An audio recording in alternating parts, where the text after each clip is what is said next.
chat box. He moved years ago from Sweden to the northeast of the USA.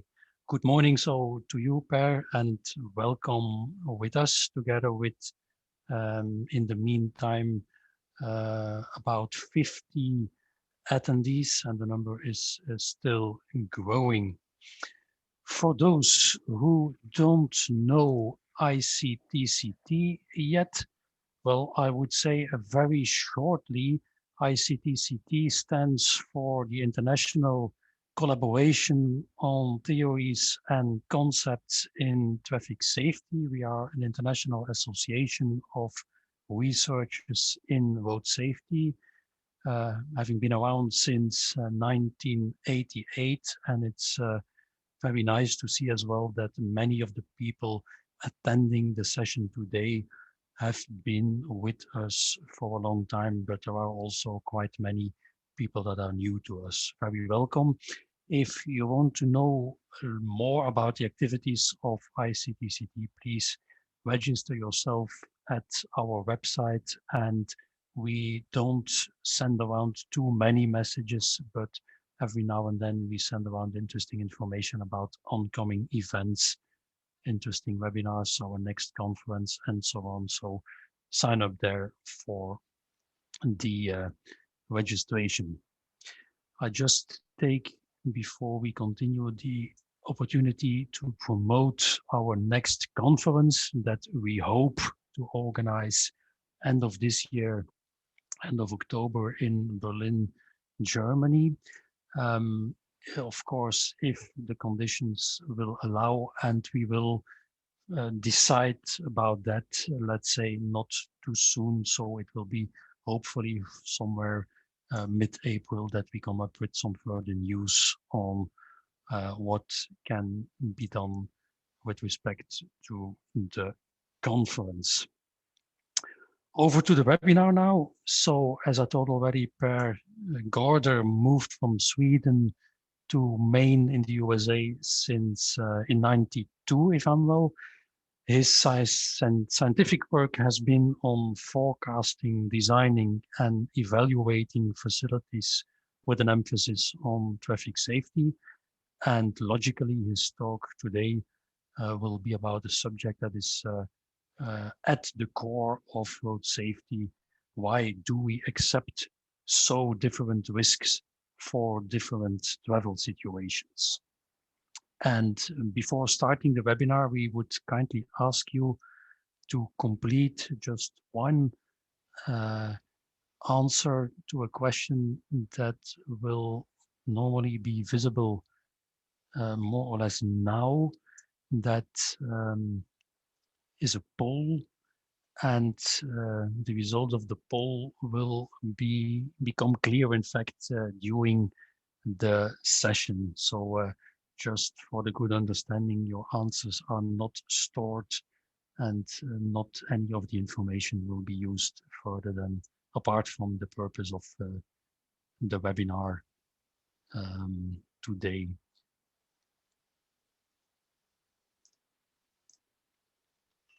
Good. Just before we start, a very few words about the practical organization of the webinar. So we foresee to have a lecture of around 35 to 40 minutes. Then there will be a session for questions and answers. There is unfortunately no possibility to directly orally ask questions to the lecturer, but if you want to ask a question, please use the Q&A button that is down below on your screen. You can already start to use it during the session. Alexei Lorishin, who is also present and visible, who is professor at Lund in Sweden, will be the moderator for the question and answer session. So he will have a look during the session to all the questions. He will summarize them at the end of the session, and then directly go in conversation with Per about the issues raised. If there are additional questions, of course, at the end of the session, don't hesitate. Still keep using the Q&A button to ask your question. And if everything goes well, we plan to end the webinar in an hour at 4 p.m. European time. Good. Meanwhile, we can see the results of the poll, and we will see if this audience of experts will be right or not in estimating the real risk of some activities. Okay. Just before going to pair one information, this webinar will be recorded and will be made available afterwards also on the ICTCT website. So please, Per, start your conversation and I will stop sharing my screen.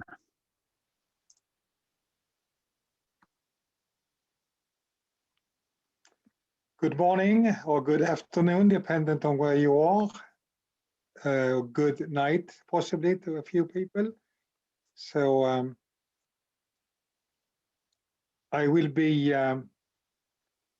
talking today, like Steen said, why do we accept such different risks for different travel situations? And it's often said it has to be safe by people, by parents, by city officials, by transportation, Department of Transportation workers, politicians. And they often also say safety is our highest priority, both on the personal level, family level, and societal level. But we know that safety is not always what is the highest priority. And that's what I would be talking about. If we look at risks in society, sometimes we accept 100% safety. When the drinking water in Flint, Michigan was contaminated in 2014 in a bid to save money, and certainly we can see parallels to transportation. We want to save money, so we build not the most expensive or the best solutions always, not that the most expensive always are the best, but anyway, in Flint, Michigan, 12 people died, and lots of more people were getting sick, maybe have lasting health concerns. And I will be focusing today on death. Just like in transportation, it is more difficult to look at the number of people who are sick, who get injured, than the number of people who die. The statistics are typically pretty accurate for deaths. Anyway, with 12 people killed from the drinking water, just a month ago, the former governor, Rick Snyder, was indicted for willful neglect. And if he gets convicted, he will face up to a year in jail. The public works director was charged with a felony. And that means he may get 30 years in prison, and 8 other defendants, including the state former health director, was charged for not fixing the drinking water. And of course, it should have been fixed immediately. But if we compare this to transportation, in Michigan, we have a population of 10 million people, and the governor has a lot of other responsibilities. There were 985 traffic fatalities in the roadway system last year, and Flint, Michigan, with a population of roughly 1% of the state population, would then be expected to have roughly 10 fatalities in traffic every year. But nobody is indicted for that. And of course, we always blame it on the drivers. 90% of accidents are caused by the road user and not by people who design the roads. I cannot help talking about other risks in society, and the COVID-19 pandemic is obviously something that is on everybody's mind, and transportation is not an innocent bystander. We have spread the virus from continent to continent by airplanes, cruise ships, and some other modes, and then locally it goes from town to town, from village to village, by people traveling. To travelers themselves, there is a very low risk of walking, riding a bicycle, going in a private automobile, and it's pretty safe to be in public transportation and airplanes too, but somewhat of a risk factor if one cannot be physically distanced. And terminals and stations certainly also have risks. The width of sidewalks and paths physically distanced, enabling physical distancing of more than 2 meters certainly should be a priority. If we look at Sweden, the number of fatalities in the roadway transportation system since I left Sweden in 1992, so I cannot be blamed for what has happened after that. And in this 29-year period, there's been 12,196 people dying in the roadway system as pedestrians, bicyclists, or automobile occupants. The deaths with COVID-19 in the last 11 months is greater than that. And we can look at other countries. If we look at the country with the highest fatality rate for COVID, it's Gibraltar. It was interesting that Gibraltar did not have a single fatality from COVID through October.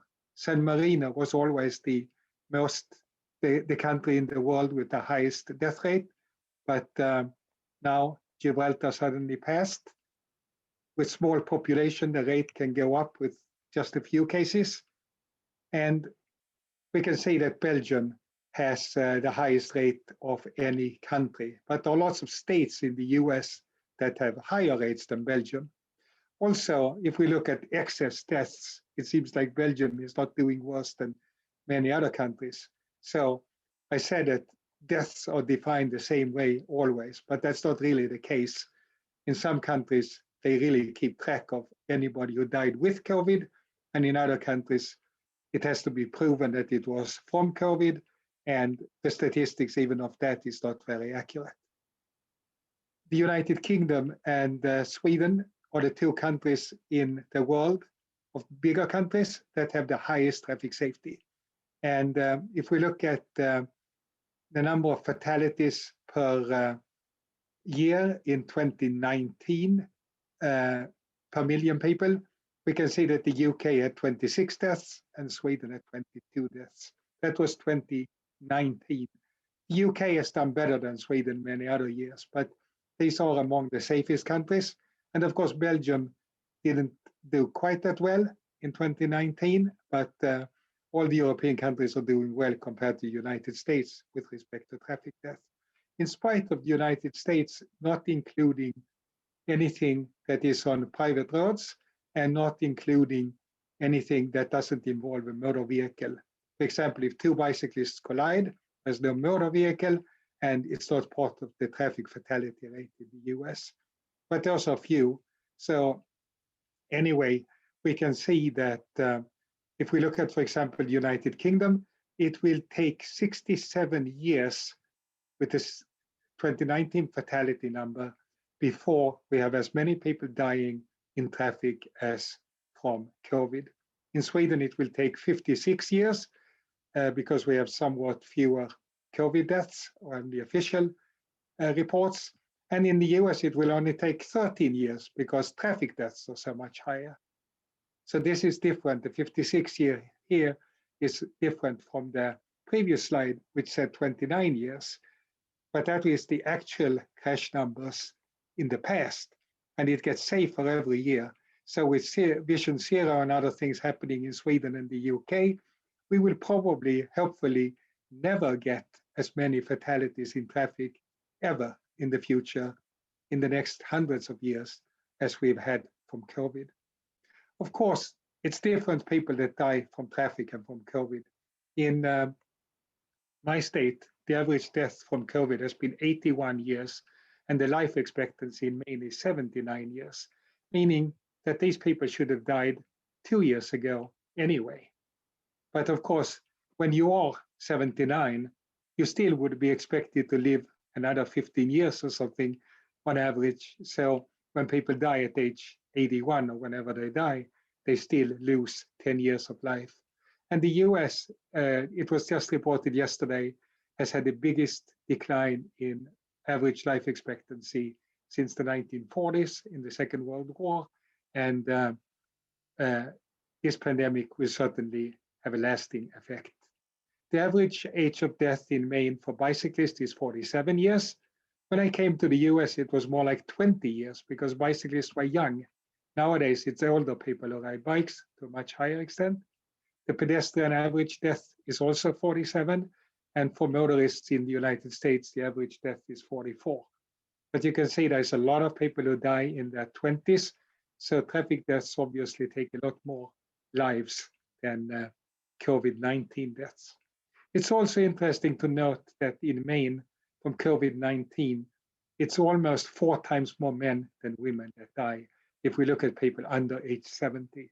If we look at people in their 80s and 90s, it may be more women who die, but that's because men have already died. There are so few men alive into their 90s and hundreds in Maine that even for older people, women have a lower death rate for the people in their 70s and their 80s, at least, than for men.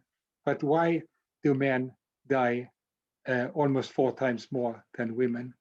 And of course, it's the same for drivers. If we look at the drivers of automobiles in Maine, 74.5% are men and 25% are women. Men drive slightly more than women, but not at all to that extent. And in Sweden too, looking at 2018-19 fatalities, not the driver gender, but who actually died in traffic accidents as a motorist or pedestrian or bicyclist, or motorcyclist, 77% were men. So we can see a pattern that we men probably expose ourselves to greater risks or less competent. It's not that we men are more vulnerable to death from a traffic accident. Men's bone structure is on average stronger than women's. It is that men are involved in more crashes, take higher risks. COVID, I'm not sure if it is exposure or not. Might be physical, genetical variations as well. Okay, so now I cannot change slides. Okay. If a person wants to travel from A to B, they typically assume that they will get to their destination safely. Some people are afraid of walking through an unsafe neighborhood. But often, typically, it's much more dangerous much more higher risk that you will be hit by a car than that you will be shot by a stray bullet or murdered in some other way or raped or assaulted. However, in the United States, in a city like New Orleans, it's 4 times, the murder rate is 4 times higher than the traffic fatality rate. And that's obviously the case in many South American and maybe some African countries too, that the murder rate is higher. But the murders are not random. Most murders have targets. It's not stray bullets that kill people walking in New Orleans. Typically, it is gangs, drug users, criminals that kill each other to a high degree. So still, people should be not so afraid of unsafe neighborhoods as they should be afraid of traffic. And in Europe, certainly, traffic is the greater risk. Another thing that people fear is flying. I used to have a neighbor who lived here in Maine that traveled for Christmases and Thanksgiving to Michigan, and they would always drive because it was too dangerous to fly, too high a risk that the plane would crash. And so instead they would drive. And as I will show you soon, that is not a very smart way of thinking. Obviously, if you travel by helicopter, like over Bryant, or in a small airplane, single engine propeller plane, you certainly have high risks, but commercial jets nowadays are pretty safe, and we will get to that soon. Desire is typically to get as quickly as possible to your location, at least in a reasonable amount of time, with high comfort at a low cost. It should also preferably be an interesting experience. And then if you're walking or riding a bicycle, you may prioritize that you get exercise. And some of us also do not want to get exposed to high levels of pollution, but few people really care about noise or air pollution. And that probably isn't very smart. The Guardian had a headline just February 9 this year. Invisible killer fossil fuel caused 8.7 million deaths globally in 2018.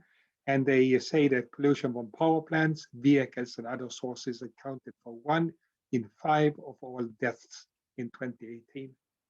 And they talk about that. The World Health Organization issued a report in 2014 that didn't say 1 in 5, but 1 in 8. And they gave the number 7 million. I'm not sure if 1 in 5 or 1 in 8 is correct, or if people's actual death rate has changed that much. But anyway, the World Health Organization says that traffic is a significant source of air pollution. Obviously, not 7 million die from automobiles, but it's difficult to separate out the different air pollution sources, what caused the lung cancer, etc., emphysema. And if it is 1 million, we get close to what is killed in traffic accidents. We know that studies in the US say that 29,000 premature deaths occur in the US from ozone and PM2.5, the very finest particulates emitted by road traffic. And some estimates are higher. In Europe, I think most studies show that more people die from air pollution from automobiles than die from roadway accidents. But again, people die at different ages. Often the pollution deaths are late in life, and traffic deaths are early in life. One can move the roads away from where people live, building bypasses around towns, and electric vehicles would obviously have a greater effect. If we manufacture the electricity by oil-powered plants, we can scrub the pollutants away to some extent. And electric vehicles are so much more efficient that if we drive electric vehicles, battery vehicles, where we have generated electricity from oil, we get at least 20% efficiency out of the total energy in the oil. While a typical auto engine, a combustion engine, only has about 15 or 16% efficiency. So much is lost in heat when it is driven. Of course, in the winter time, some of that heat is useful, but most of it is just contributing to global warming. And electric vehicles obviously should have the electricity generated some other way that is not polluting.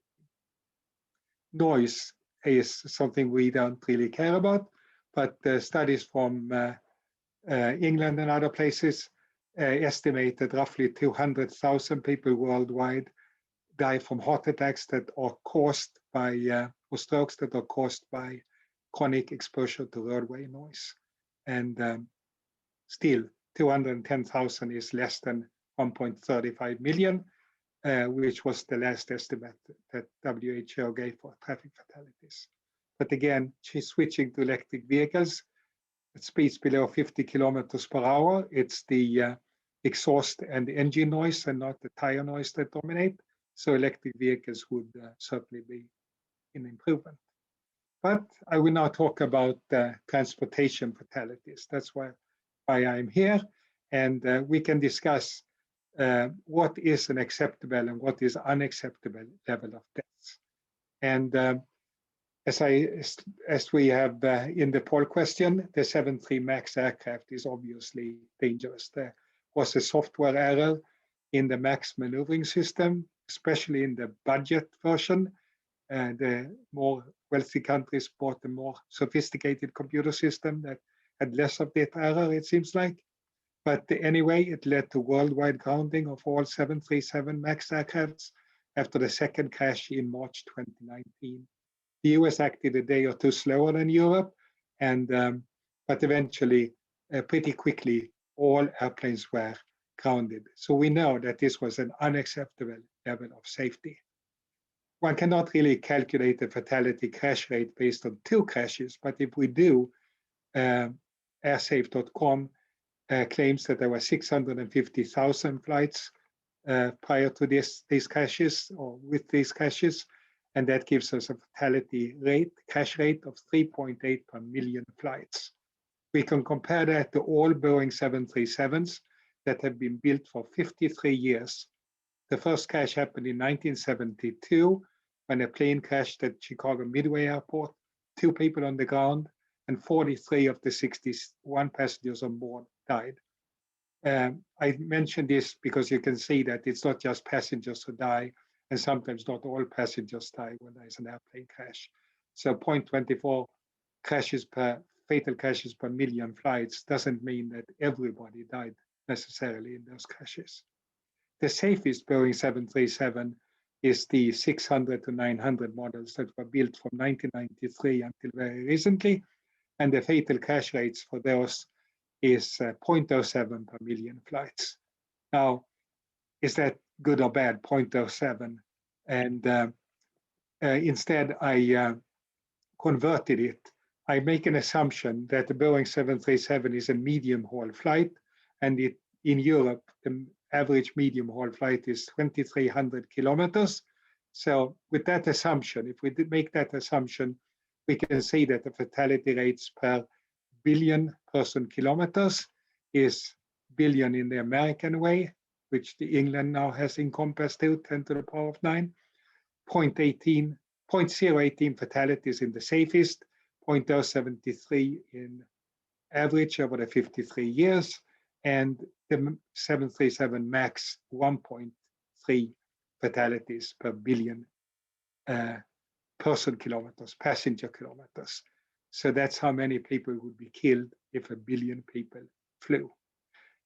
These rates are much higher than the US rates. If we look at all US rates after September 11, 2001, or starting January 1, 2002, because there was one other big jet going down at the end of 2001. But if we look at this 29-year period, 2002 to 2020, so a 19-year period, we have a much lower fatality rate. And if we look at the last 11 years, we have a fatality rate that is so low that it's hard to even imagine it. In the United States, many of these airplane crashes happened not in the last 11 years, and many of them did not happen in the United States. So that's why we have a disparity. If we go back in time, the US also had higher fatality rates. Instead of looking at it per billion miles or kilometers, let's assume that we have a country with 10 million people. And some of us come from Sweden, so it's easy to think about Sweden, or Greece, Czech Republic, Belgium, Austria, state of Michigan, Los Angeles County. They all have roughly 10 million people. So let's assume that all these 10 million people travel 10,000 kilometers in a year. That gives us 100 billion kilometers of passenger travel. That is 27.4 kilometers per day. And we don't travel that much by airplane on average. But if we did, the safest model of the Boeing 737 would have 1.8 people killed. The all Boeing 737s over the 53 years would have 7.3, and the MAX would have 134. We can understand why 134 is too high a number. They should be grounded. It's not as bad as it was in the 1940s in the US when plane crashes were common. 1,440 people were killed with this exposure.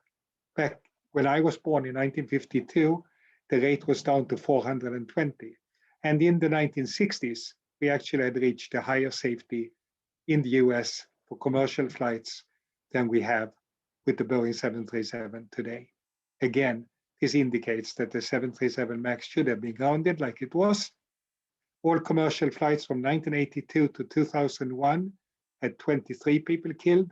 And then in the United States, to some extent based on luck. Esra would tell me I shouldn't talk about actual fatalities, but the predicted, expected number of fatalities, and that is probably higher than we have had. We've been lucky in the United States.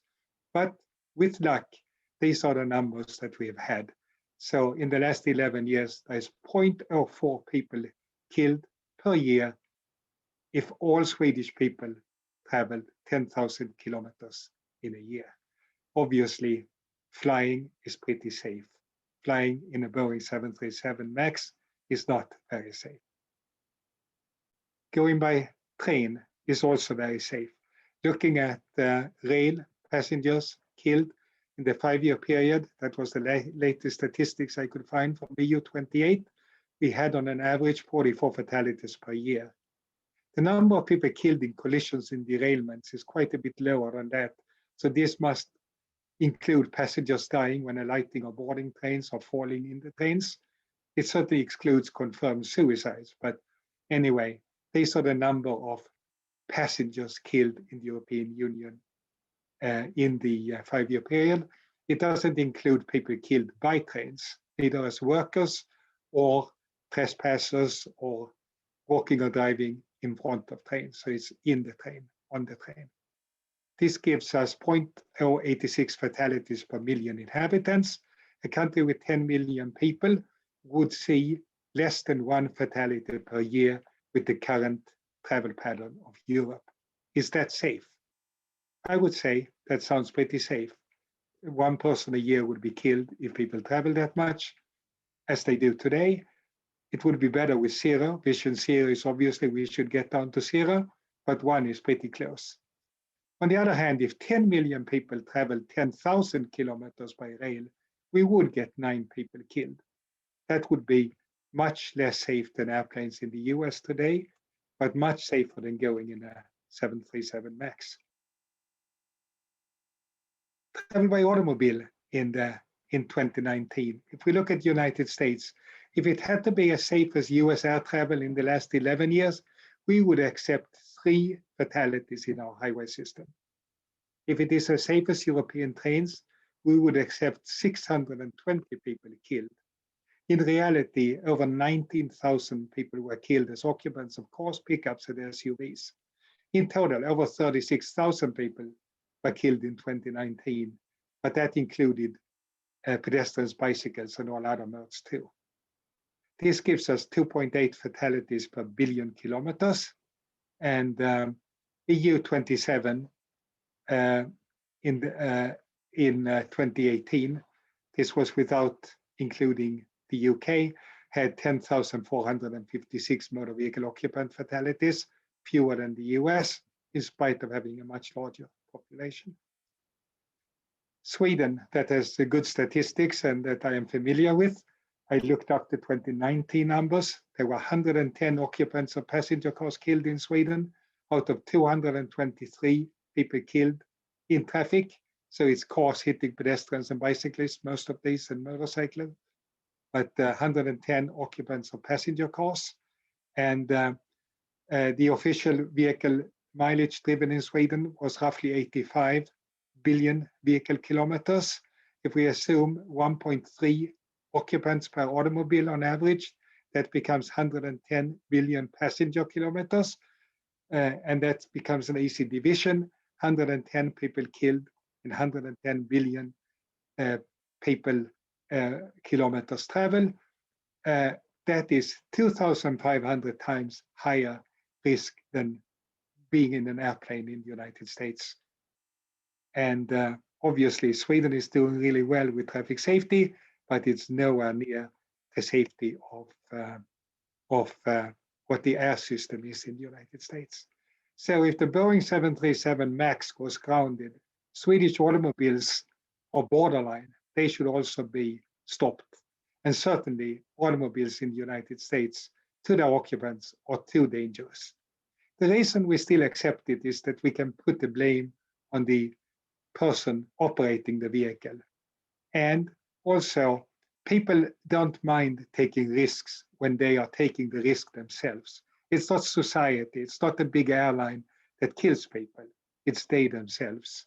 So if you're in control, you accept higher risk. And it seems like society goes along with that. And one can wonder, why would society say it's acceptable because the people did it to themselves? Now, being in a car is dangerous, but being on a motorcycle is even more dangerous. Harley Davidson spreads to people with left-hand traffic too. But we can see here, looking at US numbers, that there were 16% of all fatalities in the United States involved motorcycles that made up of vehicle occupants, but only 0.6% of traffic was by motorcycles, meaning they have 27 times higher risk. They probably also have less than 1.3 person on the vehicle on average, meaning that it's actually more than 27 times higher risk per person kilometer. Still, of course, there are more people killed in cars than on motorcycles.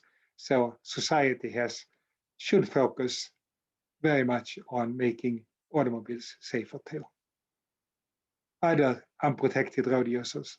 I use here Wheeler and Pusher. John Pusher is a friend of mine, and he allowed me to share this data.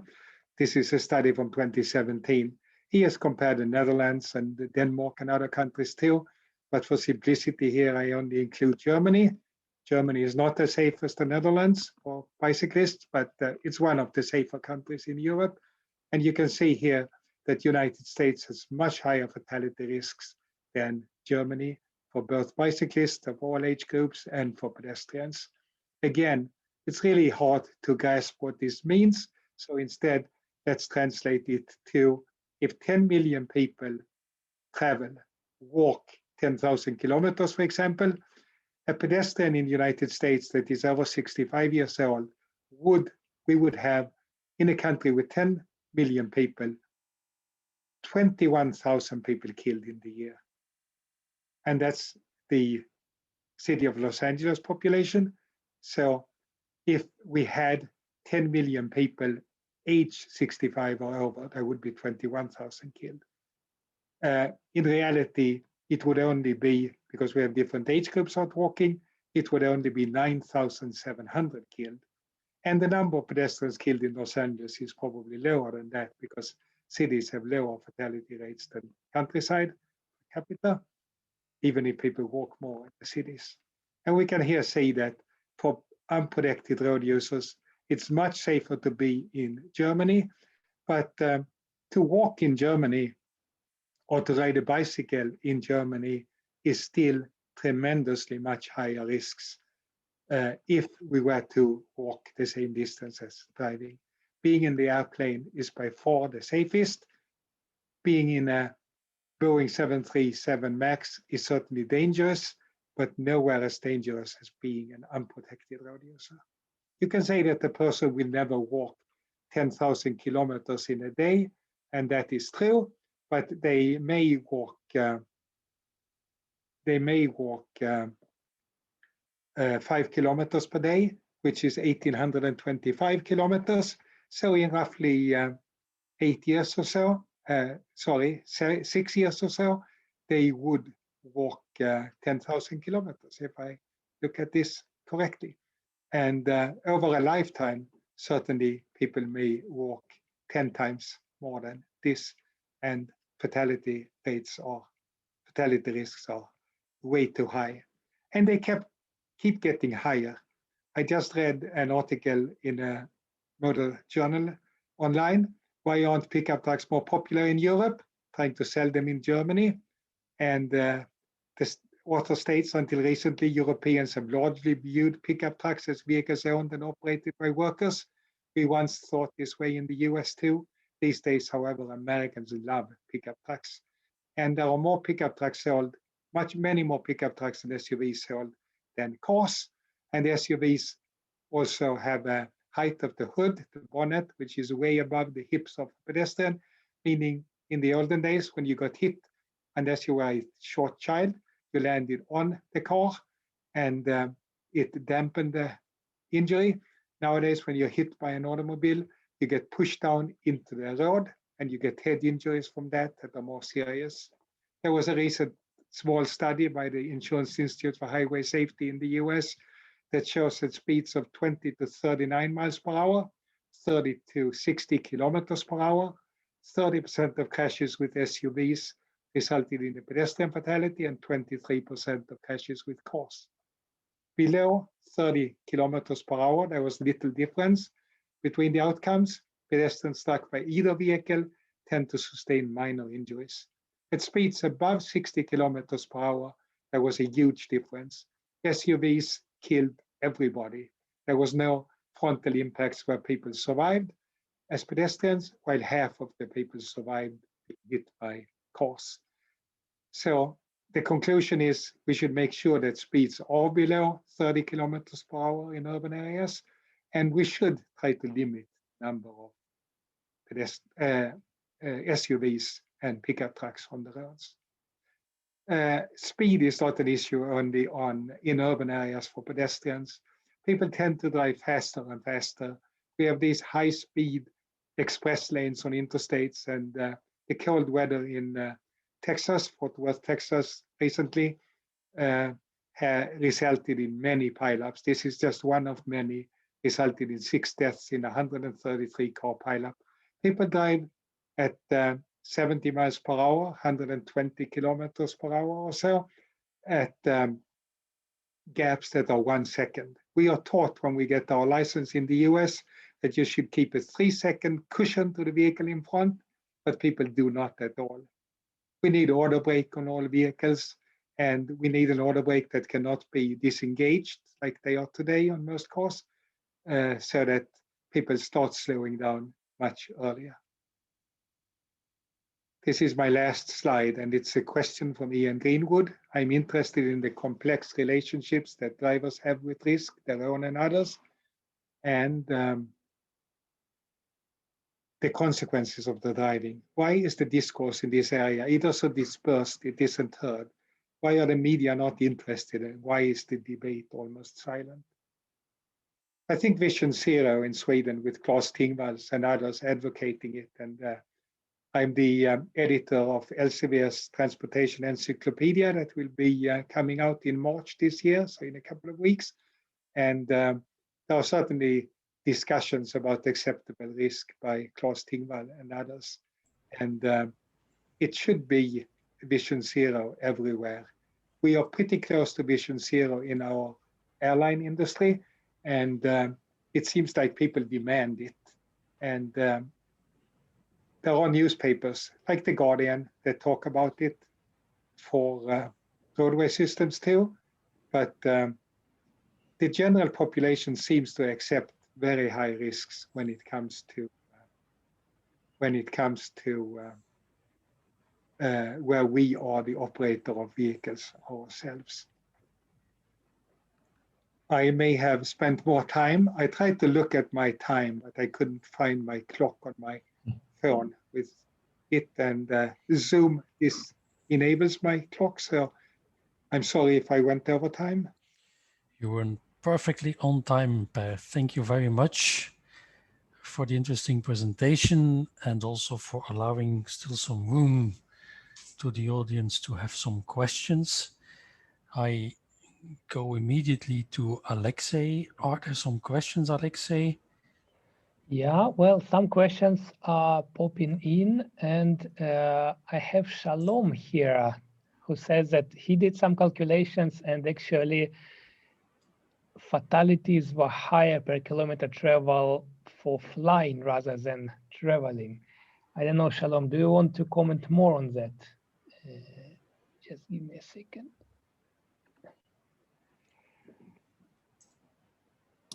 Shalom.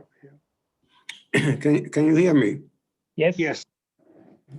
Well, it was some years ago, and I'll try and find the calculations that I did, and I'll send them to Per. Okay. One of the other comments, if I'm already able to speak now, is Per very, I think, convincingly gave us the facts, but he didn't give us the why. And there's no question that people accept different risks, and even when we compare it to different fields of drowning at sea or being killed at home in home accidents. So the question still to me is, why do people accept such different risks? You mentioned it briefly in one sentence, saying that in flying, there is an executive, a company that can be held to blame. And in traffic, it's individual persons. But I think that's not the only reason. I think we do not have a true understanding of the risks we take in very different kinds of actions we take. My slide that stated that we assume we will be safe. On a micro perspective, looking at the risk that one of us will be killed today when going home from work, for me, it's extra low because I will be Zooming today, so I will not be traveling. But the risk is extremely low that any of us will be killed today. On the other hand, over a 80-year life, the risk is close to 1% that we will be killed in a highway accident. In the United States, roughly 1 in 100 people will be killed. In Europe, it's a bit less, but it's still macro perspective. But we assume that we will get there safely. So our priority is to get there quickly, comfortably, at a low cost. That is what we are thinking about. And as operator, we just assume we are better than everyone else. Every year I ask my students, are you compared to other drivers your age or compared to all drivers in the state? I ask them both questions. Much safer, safer, average, less safe, or much less safe. And almost everybody claims they are much safer or safer, especially men. And of course, the statistics show that men are less safe than women, but we men think that we will not have an accident. So I think, so I think on the individual perspective, we cannot blame the individuals. It's really society, like the Parliament of Sweden, setting a standard that we need Vision Zero. We need to reduce fatalities to close to zero, and then take the appropriate measures. In my state, video enforcement is not legal. So in the state of Maine, we cannot have video enforcement of speed or red light running or anything else. Only if a policeman is present can we enforce speeds. And it seems like today everybody drives well above the speed limit, way too close to each other. And we have these multi-pileups. We had a crash in Maine with over 100 vehicles a couple of years ago. And it's sad that the DOT and others do not enforce basic rules that people are sober, that people are driving within speed limits, etc. If we did that, we could cut number of fatalities to the level of Sweden or better in the United States. But of course, to get to Vision Zero, we have to do a lot more than that. And I cannot say that I'm an expert on the whys. I appreciate your question, Shalom. I should have been talking about the whys and not just the facts, but other people as participants are more experts than me. So I would love that you, somebody else chimed in.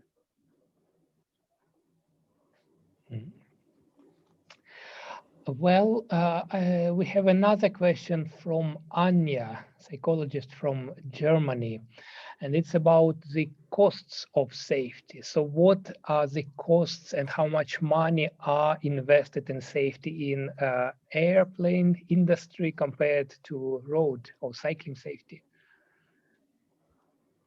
Again, I'm not an expert. I can give some related answers. One of them is that if an airplane, just a tiny single engine airplane crashes in the United States, National Transportation Safety Board, NTSB, goes to the site and does a very thorough investigation. When we have automobile accidents claiming one life at a time, nobody investigates it. They may be investigated in Finland and some other countries, but certainly not in the United States. And another somewhat related answer is that if we look at paving in the United States, how much would it cost to get rid of potholes, to have the pavement in decent standards? We spend more money on replacing tires and rims for the automobiles by damaging the wheels, hitting potholes and bad pavement than it would have cost to pave the roads. Now, having bad pavements, like Ezra Hauer and others have shown, may reduce speeds. So there may be a benefit in having potholes on safety, but we typically don't want to invest anything in our system. We, in the United States in particular, people don't want to pay tax. People don't want to pay for the investments. And that certainly goes along with safety investments too, especially since politicians and DOT officials says it is safe as it is. And of course, the fact is it isn't safe. Building roundabouts, for example, is much safer than having old-fashioned traffic signals. And the investment cost maybe $1 million on average for a roundabout. And we don't come up with the money to build them because safety is not enough of a priority. How much money is spent on airplanes, I do not know. I could research it, but not for today's seminar. A good question. Okay, thank you.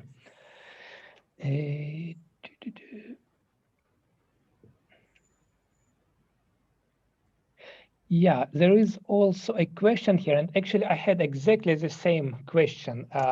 It's very tricky to define the exposure, and depending on how you define exposure, you get very different answers. So it's a classical example when you calculate fatalities per population.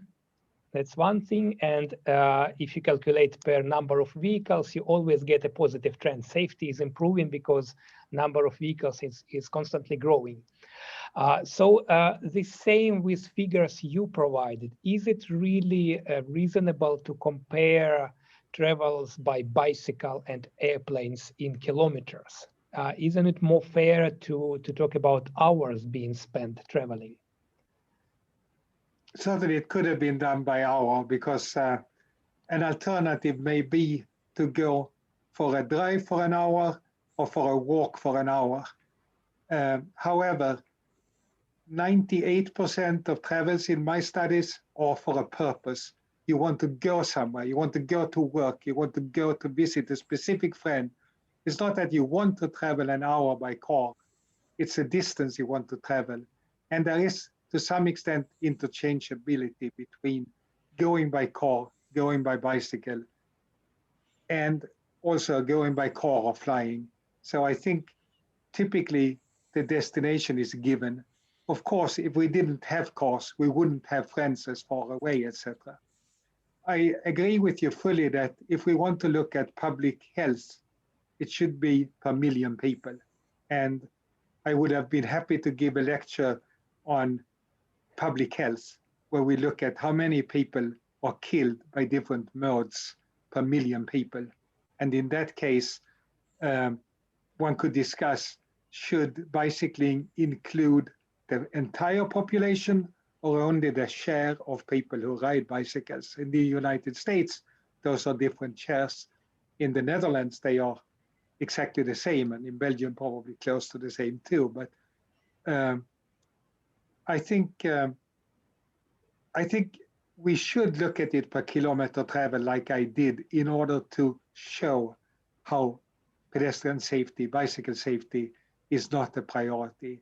If we start looking at it per hour, it starts looking better. It's not as bad to walk for an hour and to ride a car for an hour in Sweden may be very similar risk. But I think we are then hiding the risk that if we want people to switch out of cars to walk more to destinations, that's not a fair comparison to get it per hour. I might have a question that is a little bit related. It's about comparing risks in different areas. You already touched upon that when you were talking about the COVID deaths and pollution and even noise. Is there the number of people killed really the right risk or the right way to express it somehow? Or should we maybe, because there are better possibilities now, move on to some other indicators like years of lives lost or DALIs or stuff like that? Yeah, quality, years of quality life lost. Now it's really difficult to define what's the quality life. I have a friend who was a graduate student when I came, who is a quadriplegic. He, for 29 years now, has not been able to move his legs, arms. He can move his neck up. He sits in a wheelchair. He cannot breathe without continuous oxygen. He needs a person helping him all the time. His quality of life is not bad. If you ask him, would you have preferred to be dead? And I haven't asked exactly that question, but he is a pretty happy person, it seems like. And I've seen studies that people who are injured are happy to be alive. So it is difficult. Obviously, it is better if nobody gets injured, but it is difficult to define quality of life. And in traffic, we have typically decided that we should value everybody's life the same, no matter if it's an 80-year-old or a 10-year-old who is killed. We shouldn't look at life's number of years lost, but I agree with you that this is a very simplified way of looking at it. It's not just death, it's also serious injuries. And I think Vision Zero has it correct. We should eliminate all deaths and all serious injuries. That should be the goal. And the pedestrian system, we cannot make pedestrians behave completely responsibly, but we can make the vehicles surrounding them sense them and avoid colliding with them to a much higher degree than we do today.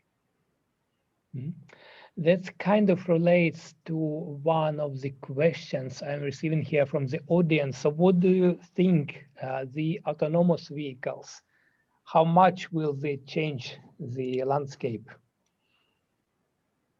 If we look at airplane safety, I think the autonomous airplane has made much of the safety.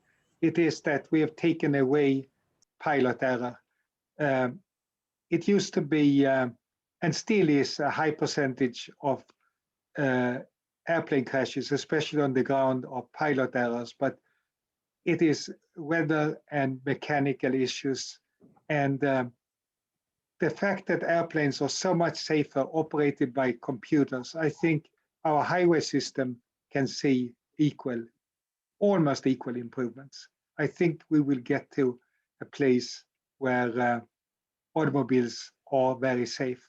I drive a Toyota Prius that is a couple of years old, and if I set the automatic cruise control and drive on the roadway, it slows down very gradually.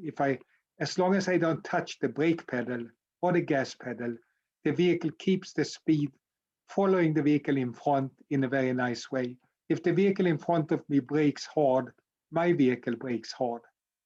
But if I touch the brake pedal, I disengage the car following system.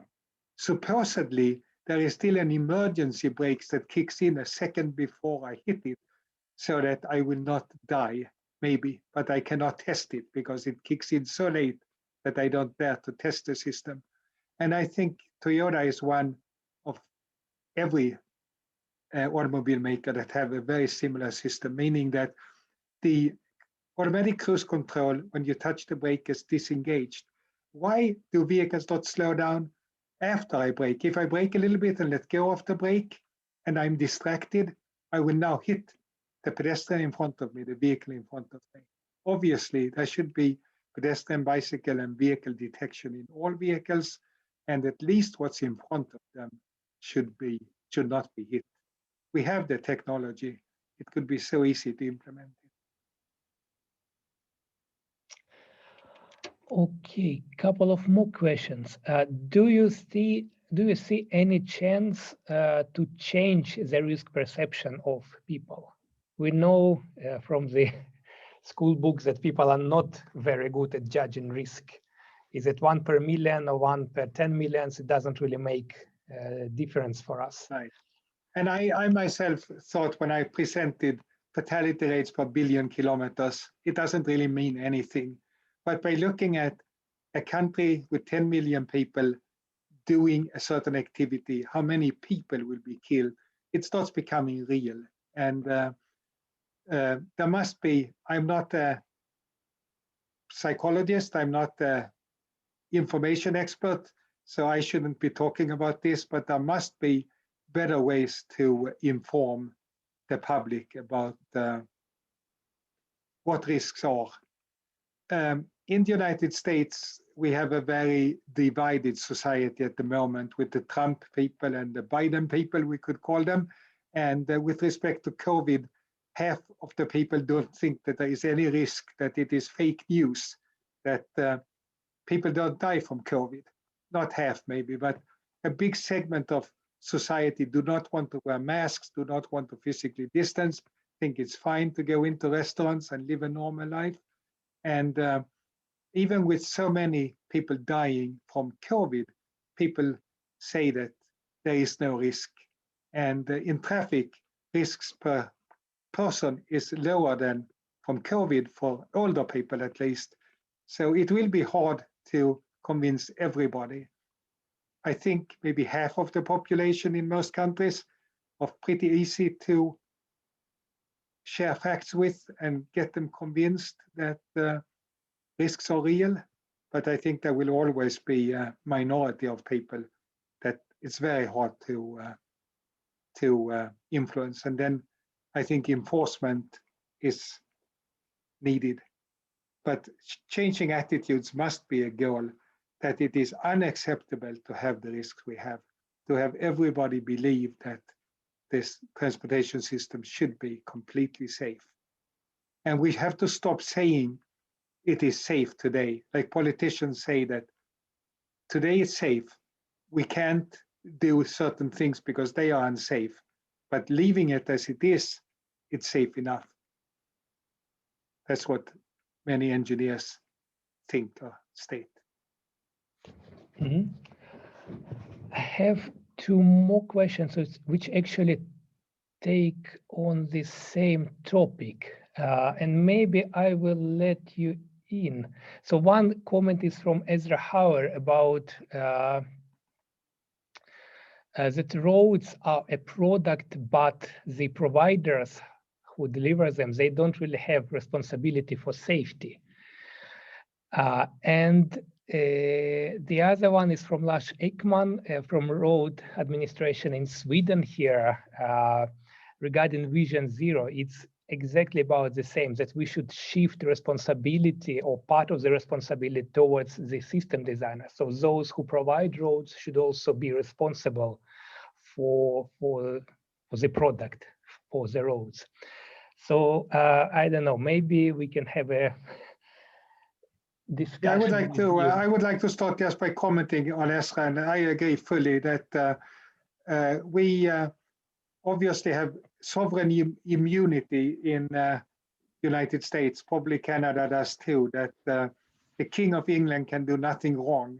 And when the US was founded, the government took over that, including local government. So DOT is typically not sued for anything. There are some exceptions to that, but we don't give any responsibility to the design engineers if they work for the state or for the town or the federal government.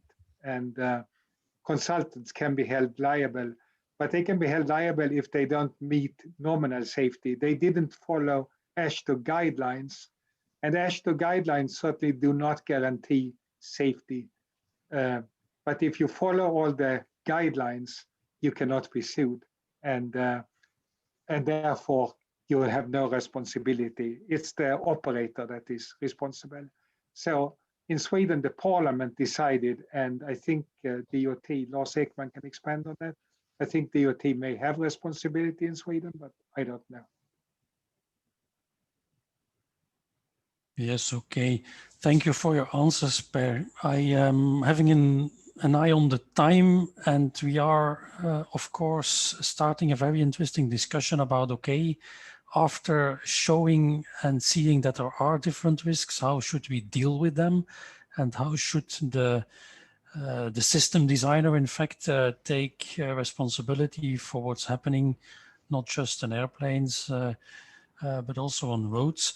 but I guess that we will I need think, some Steen, time. can't you give Ezra Hauer a minute to answer that? Well, if you request it, I will do that. I request Please, Ezra Ezra, a unmute few his short mic. comments, and then we will round off the whole session. Okay, Ezra, if you can unmute yourself. Yep. Well, I'm not sure what I'm supposed to be answering. I just pointed out that I think that part of the big disparity in risk and risk perception is due to the fact that the roads are a product, but they are not regulated as a product. Most products that we put into use by users have to meet certain safety standards. That's not true for roads. And I don't want to allocate responsibility, but certainly the fact that most of my friends, when I speak to them, think that other drivers are to blame for accidents. And the fact that I belong to a profession like, transportation engineers who basically have no education in road safety, and so they don't know how safe the product is that they are designing and putting into use. But we are really employees of the state, and it is the state who is in charge of safety. And if the state provides roads, then the state must ensure their safety. I'm going on, our roads in Ontario. I have never encountered a rumble strip on a two-lane rural road, even though it's one of the most effective countermeasures there is. But if I'm trying to speak to the province of Ontario and their employees, I cannot get anywhere. It's my premier who is raising speed limits instead of lowering them. And we are at the mercy of the state that has sovereign immunity, as Per indicates. So I think I'm just venting my frustration instead of answering, but that's what it is. I would like to give a comment, Ezra, to the rumble strips. Since I've worked on rumble strips for many years, I try to advocate rumble strips on two-lane rural roads, and the head of safety at DOT had no interest in it until he was the victim of somebody crossing over the road, having a front head-on collision with him and his wife, and they spent weeks in the hospital, seriously injured. And Maine, the next week, changed policy to systematic installation of rumble strips in center lines. So it seems like just an event like that can change the attitude of the State Department of Transportation, which is sad. Okay. Well, maybe we should take this as a kind of a topic for one of the next webinars, and there will certainly some others follow. I think we are at the end now. So Per, thanks a lot for being with us today. Thanks as well for sharing, of course, your presentation. And for the ones who are interested, you can look back at it on the ICTCT website. Thanks as well to all attendees of this webinar, and we all hope to meet you soon, as soon as possible, at one of our events. Have a nice afternoon, morning, a nice weekend, and see you later. Thank you. Thank you. Christine.